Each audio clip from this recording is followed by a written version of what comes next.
सो भाई लोग, क्या हालचाल सबका। I hope you guys are doing absolutely great. So recently Atul Subhash case के ऊपर कंगना रनौत ने मीडिया को एक स्टेटमेंट पास की।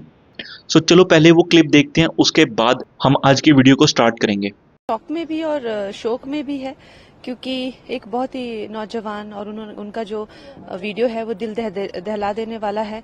तो डेफिनेटली शादी जो एक हमारे भारतीय परंपराओं से जब तक सीमित है, जब तक उससे बंधी हुई है भारतीय परंपराओं से, तब तक ठीक है।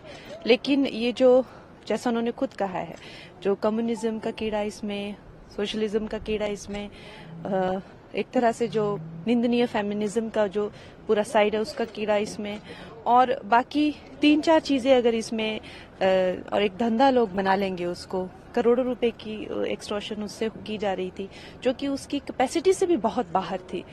तो ये तो इसमें तो कोई कहने वाली ही बात नहीं है कि ये सब चीजें निंदनीय हैं, ऐसा नहीं होना चाहिए। युवाओं पर इस तरह का बोझ नहीं होना चाहिए। जो उनकी सैलरी है, जिससे उससे भी कहीं 3 गुना 4 गुना हर महीने वो प्रोवाइड करा रहे हैं, करोड़ों का उन पे जो है वो और मांग हुई जा रही है। तो वो प्रेशर में आके वो लड़के ने ऐसा किया। बट आई थिंक कि इस तरह के वो भी होने चाहिए और एक अलग बॉडी भी होनी चाहिए कि जो विक्टिम है उनको भी।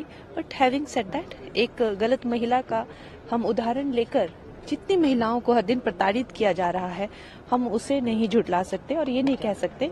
और हमेशा 99% जो है मैरिजेस में पुरुषों का ही दोष होता है, इसीलिए ऐसी गलतियां भी हो जाती है। सो दोस्तों, इस वीडियो को देखने के बाद मुझे जो समझ आ रहा है कि अगर मैं इस स्टेटमेंट को ब्रेक डाउन करूं, सो वीडियो का जो पहला फर्स्ट हाफ था उसमें कंगना ने जो भी बोला अबाउट कम्युनिज्म, टॉक्सिक फेमिनिज्म और कैसे अतुल सुभाष को मेंटली टॉर्चर किया गया और उसे मनी एक्सटॉर्शन का ट्राई किया गया which is in crores, which is beyond the capacity of Atul, जिसकी वजह से वो मेंटली फ्रस्ट्रेट हो गया और उसने सुसाइड किया। इस केस के अंदर कोर्ट की जज रीता कौशिक भी इंक्लूडेड थी। ठीक है, उसके बाद उन्होंने बोला कि एक ऐसी सेपरेट कमेटी बनाई जानी चाहिए जो इस तरह के केसेस की डिटेल में छानबीन करें, which is again great. But जो वीडियो का सेकेंड हाफ था वो थोड़ा सा डिसअपॉइंटिंग था मेरे लिए।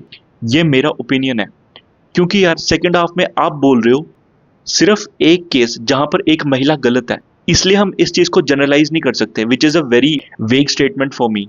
और आपके अकॉर्डिंग कि 99% ऑफ द टाइम, ठीक है, आदमी गलत काम करते हैं जिसकी वजह से वुमेन को प्रताड़ित किया जा रहा है। आई मीन रियली, ये स्टैट्स आए कहाँ से, किसने दिए? यार मेरा मानना है कि अगर आप एक पब्लिक फिगर हो तो आप इस तरह के कोई भी वेग स्टेटमेंट नहीं दे सकते, ठीक है, जो कि सोसाइटी को इन्फ्लुएंस कर सकती है। आपके अकॉर्डिंग अगर 100 दहेज के केस फाइल होते हैं तो उसमें से 99% ऑफ द टाइम लड़कियां सही होती है और 99% ऑफ द लड़के गलत होते हैं। आई मीन कम ऑन यार, आए दिन इतने केस आते रहते हैं। वो वीडियो आपने देखा होगा जिसमें लड़का रो के बता रहा था कि उसकी वाइफ उसको ब्लैकमेल करती है। ठीक है, इसके अलावा इतने सारे फेमस सेलिब्रिटीज के केसेस हैं। शिखर धवन का केस, मोहम्मद शामी का केस, जॉनी डेप का केस। भाई वो इंटरनेशनल लेवल का सेलिब्रिटी है, उसको डोमेस्टिक वायलेंस को साबित करने के लिए 6 महीने लग गए। ठीक है, लॉज इतने ज्यादा वुमेन के फेवर में है, ठीक है, और ये चीज बहुत ज्यादा एविडेंट है। लॉज जिसके फेवर में ज्यादा होंगे वही तो उसका मिसयूज करेगा ना यार।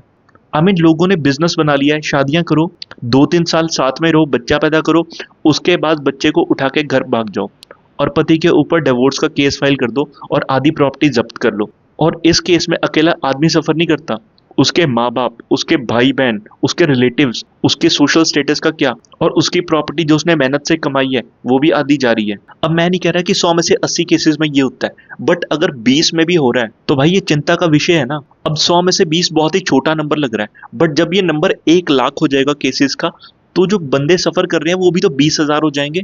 अब 20,000 अगर लोग सफर कर रहे हैं जिनमें उनकी फैमिलीज भी इंक्लूडेड है, तो ये कहाँ से सही है?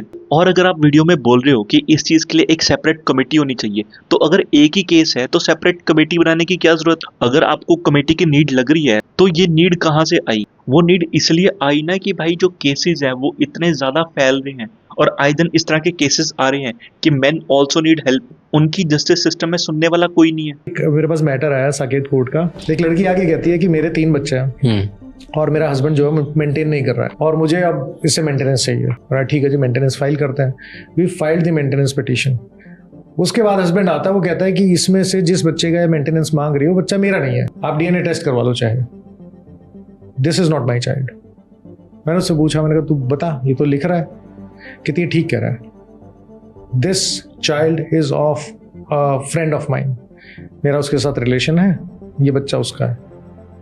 इशू इज हस्बैंड को पता है कि ये बच्चा उसका नहीं है, लेकिन लॉ प्रिज्यूम करके चलता है कि हस्बैंड वाइफ साथ में रहते थे तो ये बच्चा इसी का माना जाएगा। भाई लिटरली यार, मैं तुम्हें एक चीज बताऊं, आज की डेट में जस्टिस सिस्टम के भरोसे बैठना ना सबसे बड़ी बेवकूफ़ी है। क्योंकि इंडियन लॉज डिवोर्स के केसेस में ऐसे बने हैं ना, अगर तुम उनकी रिसर्च करोगे तुम्हें पता लग जाएगा जो स्टैंडर्ड्स लड़की के लिए डोमेस्टिक वायलेंस में आते हैं ना, उनके लिए लड़कों को लेकर कोई लॉ ही नहीं है। मैंने थोड़ा रिसर्च करा और एक रिपोर्ट के अकॉर्डिंग इंडिया में जितने भी डॉरी केसेस फाइल होते हैं उसमें 70% फॉल्स केसेस होते हैं। चलो तुम्हें एक लीवरेज भी दे दी, 100 में से 20 केस भी, it's a concerning thing right. So मैं तुम्हें अपने एक दोस्त के एग्जांपल देता हूँ। देखो यार, उसने ना शादी करनी थी। सो मेरे दोस्त ने शादी करी ऐसे एक घर में जो फाइनेंशियली थोड़ा सा वीक था। उसको लगा कि यार मुझे एक अच्छी ढंग की लड़की चाहिए, ठीक है, पैसे तो मैं खुद भी कमा लूंगा। तो उसने शादी कर ली और लड़की को अपने साथ घर ले आया, ठीक है। अब उसकी शादी को 1-2 साल होने वाले हैं और लड़की कहती है कि भाई मैं अब तुम्हारे माँ बाप के साथ नहीं रह सकती, मेरे साथ अकेले चल के रहो वरना मुझे डिवोर्स दो। देख रहे हो, ये रियलिटी है। उल्टा लोग तुम्हें फंसाने को फिरते हैं। So guys, literally this is a wake up call for man. Example देखो, सीखो, समझो और अपनी लाइफ का जो भी डिसीजन लो सोच समझ के लो। लड़की का फैमिली बैकग्राउंड बहुत ज्यादा मैटर करता है, ठीक है, वो कैसे माहौल में पली बड़ी है, ठीक है, क्योंकि उसने जो बचपन से सीखा है वही वो आके तुम्हारे घर में भी करेगी। सो बस इससे ज्यादा मैं और क्या कहूँ। सो वीडियो को ज्यादा से ज्यादा लोगों के पास शेयर करो और अवेयरनेस फैलाओ और कमेंट में लिखो जस्टिस फॉर अतुल।